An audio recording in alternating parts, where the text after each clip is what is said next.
Bonjour à tous, j'espère que vous allez bien. Bienvenue dans RPL Podcast. Aujourd'hui, nous nous retrouvons dans un nouvel épisode. Et dans cet épisode, nous sommes avec un homme de Dieu, pas un artiste aujourd'hui, enfin, pas un artiste dans cet épisode. Donc là, il va venir nous parler premièrement de son témoignage, mais également, il va nous parler aussi de la vie de prière. Donc aujourd'hui, il n'y aura pas que de témoignages, mais il y aura également les enseignements. Donc sans plus tarder, je vais le laisser se présenter. Bonjour monsieur, comment allez-vous? Bonjour, très enchanté en tout cas d'être là, Yes. par la grâce de Dieu. Alors ici, le prophète Israël Boni de l'église CPE La Grande Maçon, où j'officie. Et ce matin, je suis là pour pouvoir rendre un peu mon témoignage en quelque sorte. Il est assez long, mais on va plutôt faire court pour pouvoir donner en quelque sorte les grandes lignes.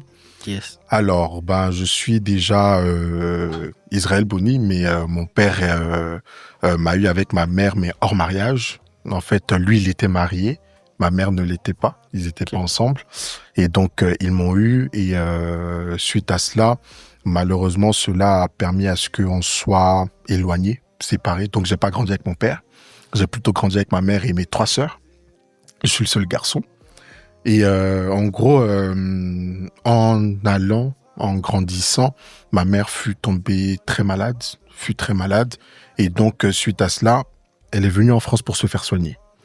Et en venant en France, elle nous a laissés tout seuls en Côte d'Ivoire.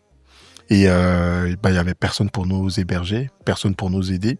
Dès qu'elle est partie, vu qu'il n'y avait pas de moyens de revenus et tout, la personne chez qui on louait la maison nous a demandé de partir.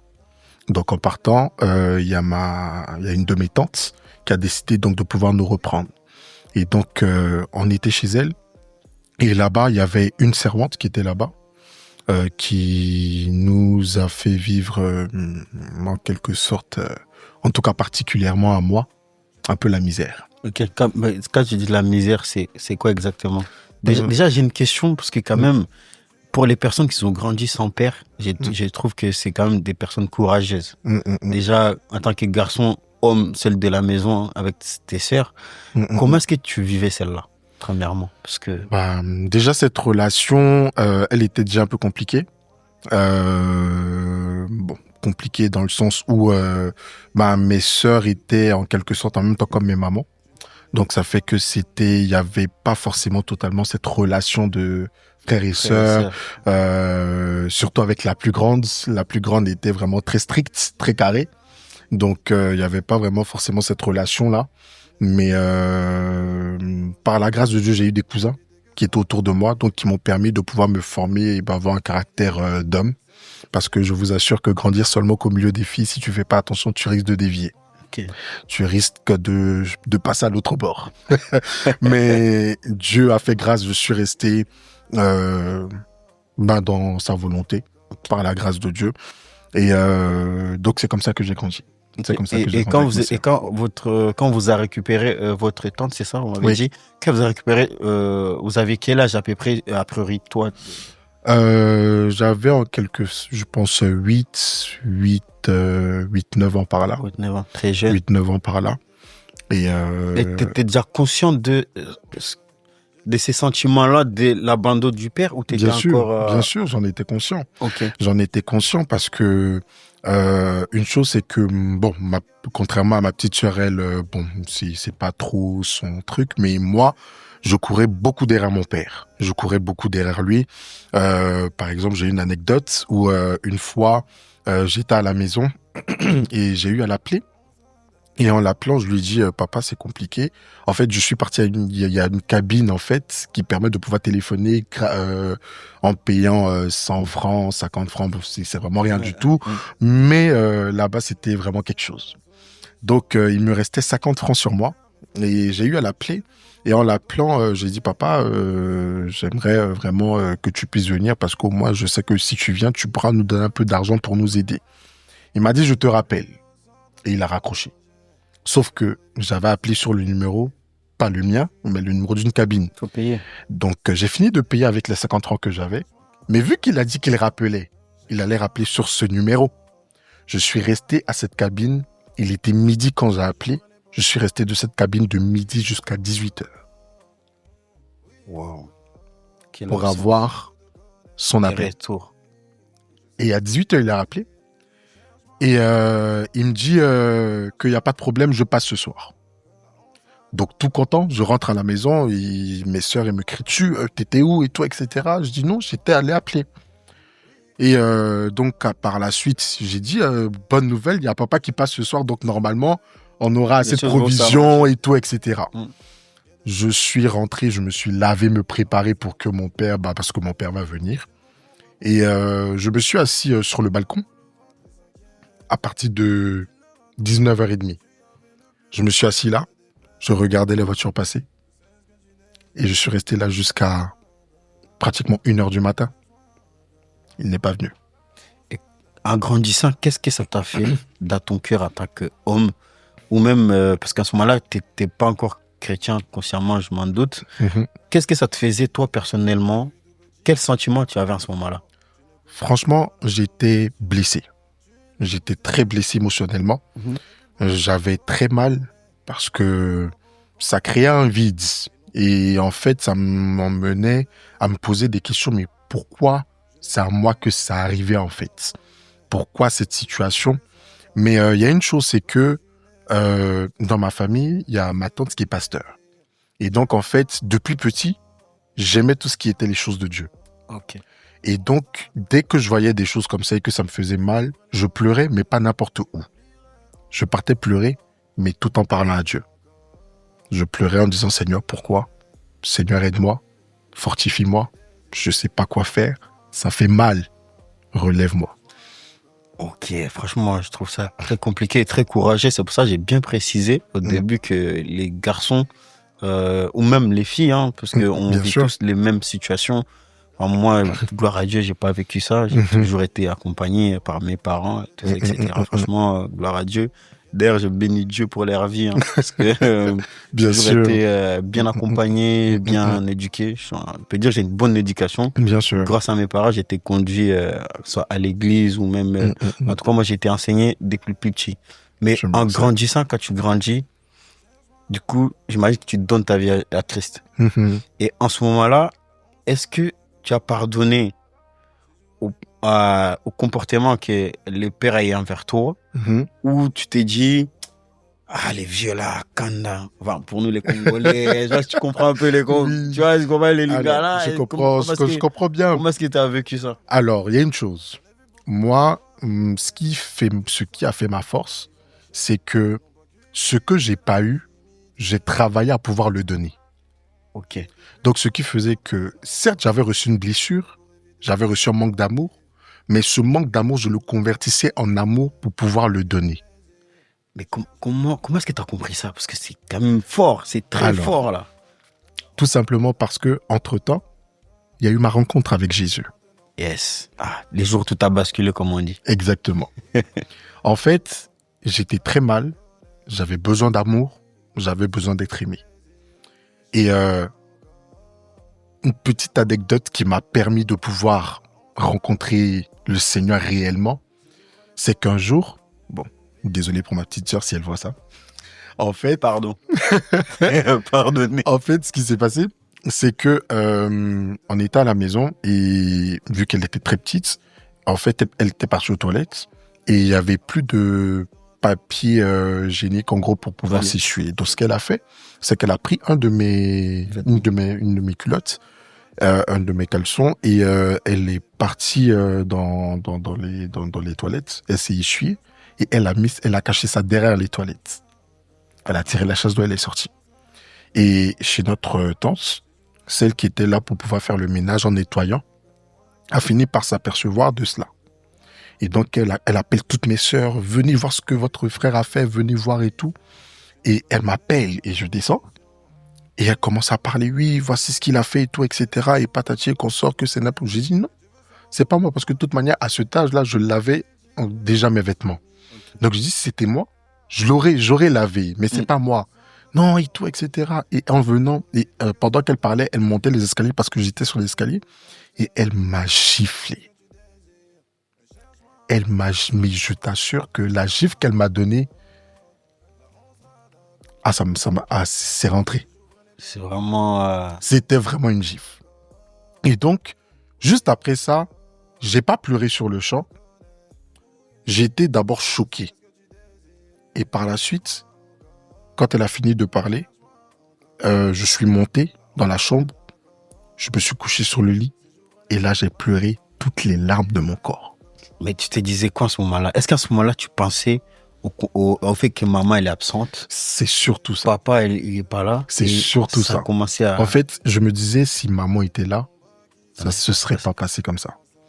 Et je me disais aussi, si mon père était là et qu'il avait fait les choses bien, s'il nous avait reconnus, parce que je porte pas le nom de mon père, je porte plutôt le nom de ma mère, s'il nous avait reconnus, s'il s'était occupé de nous et tout, ça ne se serait pas passé comme ça. Et donc, j'ai commencé à pleurer et j'avais mal. Mais, toutefois, en pleurant, je parlais à Dieu. Mais bien évidemment, à ce moment-là, je ne le connaissais pas vraiment. Donc, ce qui s'est passé, c'est que le dimanche qui a suivi, j'avais pas d'argent pour aller à l'église. Je me suis levé le matin très tôt. Je me suis habillé et j'ai marché de la maison jusqu'à l'église. Combien de temps? À peu près 30 minutes. Ok. Bon, pour ton âge, c'était quand même long. C'était long et surtout qu'à ce moment-là, en Côte d'Ivoire, il y avait un phénomène, c'est qu'on enlevait les enfants. Wow. Mais je regardais pas à ça. J'avais envie d'aller à l'église. Et donc, je suis allé à l'église et bien évidemment, quand tu arrives et que tu es petit, on te met à l'école du dimanche. Sauf que moi, j'aimais pas l'école du dimanche. J'aimais être avec les grands. Et ça veut dire déjà ton esprit t'a déjà éveillé ou c'est juste toi Franchement, qui te faisais grand toi-même? En fait, je ne faisais pas exprès. Ou peut-être c'est la souffrance qui te faisait vouloir des Peut-être. trucs. Qu'est-ce que Peut-être, mais tu en te fait, disais quoi en moi, intérieurement, ouais. Franchement, j'avais l'envie d'écouter la parole de Dieu. Mais pas avec les enfants comme enfants. Ouais. En fait, Tu voyais ça, je voyais ça trop enfant. en dessous. Je sais pas pourquoi, mais mon esprit était comme ça. T'étais déjà grand spirituellement, on va dire. En Est-ce quelque qu'on peut sorte. dire ça comme ça? En quelque sorte. Ou tu voyais déjà des choses plus grandes que ce que tu étais? Franchement, j'étais beaucoup plus mature que les autres que mes amis, en fait. C'est la souffrance qui te faisait endurer ça? Peut-être. Ou peut-être que c'est le plan de Dieu. C'est vraiment, c'est incroyable. Et donc, suite à cela, je suis arrivé à l'église et ma tante, avant de prêcher, elle fait toujours des moments d'adoration. Et donc, pendant le moment d'adoration, elle est en train d'adorer, de parler à Dieu et tout. Et là, je me suis mis à genoux et je ne pouvais plus retenir mes larmes. Je pleurais, à chaudes larmes. Je pleurais pendant cette adoration. Et en gros, à l'espace d'un moment, c'est comme s'il n'y avait plus de bruit. J'étais à l'église, il y avait du bruit, le groupe musical est en train de chanter et tout, mais c'est comme s'il n'y avait plus de bruit.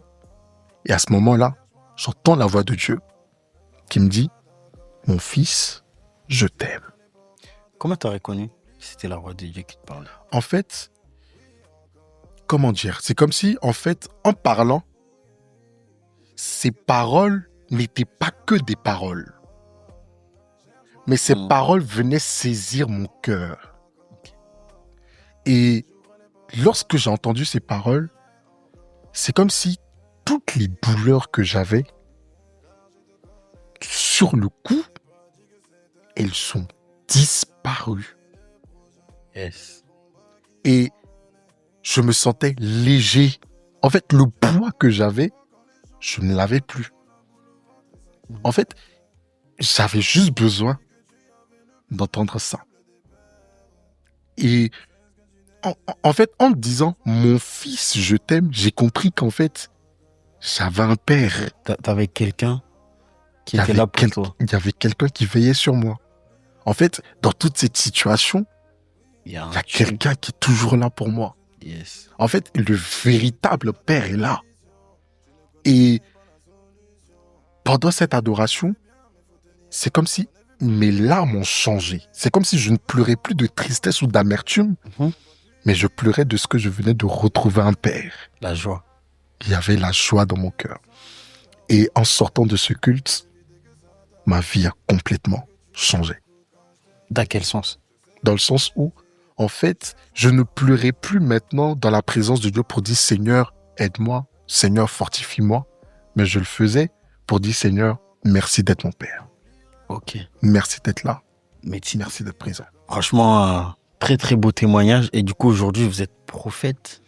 Par la grâce de Dieu, Incroyable, consacré. consacré, et je suis même aujourd'hui le pasteur de mon père. Incroyable. Ah, mais du coup, votre rencontre s'est fait comment? Du coup, là, je savais pas ça. C'est important. Non, mais mon papa, je le connaissais. Ok. Mais en fait, Mais en fait, juste après cette rencontre avec le Seigneur, je suis venu en France. ok. Et quand je suis venu en France, mon père était choqué que je sois en France. Il s'est dit, mais comment il est arrivé là? Et donc, ma mère a fait vraiment un travail formidable. Merci à toutes les mamans. Merci vraiment aux mamans. Incroyable. Et merci surtout à ma mère, une battante. Incroyable. Et donc, ici, quand il est venu, je lui ai demandé, mais qu'est-ce qui s'est passé? Pourquoi tu as fait ça? Et donc, c'est là qu'il a eu à me raconter plusieurs choses et tout, etc. Mais en fait, en lui demandant le pourquoi, c'était pas dans l'optique de pouvoir le blâmer ou quoi, mais c'était dans l'optique de pouvoir échanger avec lui, Ok. pour pouvoir vraiment laisser complètement tomber tout ce qui s'est passé et pour essayer de le comprendre. Et quand il parlait, je l'ai compris. Parce en fait, t'étais déjà comblé dans tous les cas. Exactement. Tu avais déjà enlevé les. Il avait enlevé l'amertume, tout. Et là, à ce moment-là, j'étais débordant d'amour. Ok. Est-ce que tu l'avais senti, lui, culpabilisé par rapport à ce que vous avez fait? Oui, pendant qu'il parlait, il était mal. Ok. Et toi, comment t'avais réagi par rapport à ça? Sincèrement, Même tes sœurs, toi également. Comment est-ce que ils se sont dit, ouais, il est là, le vieux, il est là, il nous avait laissé. en fait, j'ai pas le même papa que toutes mes sœurs. Ok. Plutôt avec la dernière. Oui. Mais ma relation avec lui, franchement, elle a totalement basculé. Les mamans, tu sais, à un moment donné, quand elles vivent ces genres de situations, elles disent c'est mieux que tu le dises, vaut mieux te dire que ton père est mort. Avance, Ça, c'est bats-toi tout seul et tout. Je prenais le bon côté et je laissais le mauvais côté.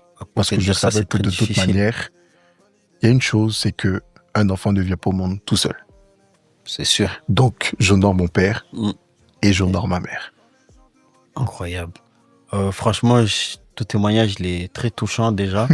Très touchant. En tout cas, moi, je connais des amis à moi qui ont vécu la même situation. J'ai même un frère à moi qui a connu ça. Et quand il en parle de l'absence du père, des fois, je me dis, est-ce que tous les trucs, les bêtises que je faisais là, pourquoi je les faisais? Même moi-même, l'absence, quand il me raconte l'absence de son père, ça me remet moi-même en question.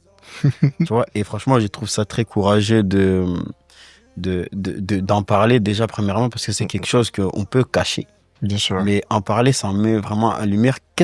Quel conseil tu peux donner à un jeune qui se trouve dans cette situation-là, qui déteste vraiment son père, qui dit, lui, les jours où je les croise, on va se battre. Quel conseil tu peux donner à une sœur ou un frère qui se trouve dans cette situation-là? Alors, la première chose que je peux dire à cette personne qui se trouve dans cette situation, c'est que n'en tiens pas compte de ce que tes parents aient fait ça. D'abord, faut comprendre pourquoi est-ce que c'est arrivé. Ça peut arriver à tout le monde, mais pourquoi à toi spécifiquement? Lorsque Dieu fait des choses ainsi, c'est pour qu'en fait, quelque part, il puisse prendre une place prioritaire par rapport à tes parents dans ton cœur. Amen. Dieu permet à ce que des personnes s'éloignent de toi afin que lui puisse prendre la place qu'ils ont laissée. Amen. Dieu veut prendre le plein contrôle et total de ta vie. Première chose. Deuxième chose, n'oublie pas que toi aussi, tu as eu à faire des erreurs. Mais malgré tes erreurs, malgré tes péchés que tu as eu à faire, vis-à-vis de Dieu, il ne t'a pas condamné, mais il t'a plutôt pardonné. Amen. À partir de ce moment, qui sommes-nous pour pouvoir condamner les autres. ceux qui nous font du mal? Même si ce sont nos parents, ce n'est pas à nous de les condamner. Nous, la Bible déclare qu'on n'a rien à devoir à qui que ce soit, si ce n'est que de l'amour. Amen. Donc, que tu le veuilles ou pas, tu dois aimer. Et la dernière chose que je peux rajouter, c'est que quand quelque chose arrive ainsi, tu dois comprendre que toi, tu dois pouvoir être meilleur qu'eux. Parce que le risque dans tout cela, c'est de pouvoir répéter les mêmes erreurs que nos parents. Nous sommes la nouvelle génération des parents. Les parents sont des cobayes de la vie pour nous. Donc, on doit pouvoir regarder la vie de nos parents, prendre ce qui est bon, et laisser ce qui est mauvais, et être la version améliorée de nos parents dans notre vie. Amen. Franchement, très beau témoignage, très beau conseil. Malheureusement, on s'arrête là, mais la partie 2, ça va arriver très très bientôt. Donc déjà, merci pour cette première partie. Y a pas de Et quoi. on annonce première partie parce qu'on n'a pas fini. Tu devrais parler d'autres choses, mais malheureusement, on manque un peu de temps. Mais la prochaine fois, sûrement très bientôt, tu vas revenir pour aborder ces sujets-là. Et franchement, je t'ai dit merci déjà pour ton Y a pas de témoignage quoi. parce que franchement, ça fait tellement du bien et je sais que ça va faire du bien à un frère ou une sœur Ouais. qui vit dans la même situation. N'abandonnez pas Dieu. Vraiment, il faut s'accrocher à lui parce que nos parents, c'est vrai, il faut les respecter, mais surtout, il faut s'accrocher à Dieu Amen. parce que c'est lui le véritable amour. Donc, on se retrouve très bientôt. Est-ce que tu as les réseaux sociaux? On peut te retrouver, son ministère? Israël Bouni sur Instagram, Facebook aussi. Voilà. Donc, RPL Podcast, vous savez déjà. Abonnez-vous, partagez. Que les Seigneurs vous bénissent. Ciao, ciao.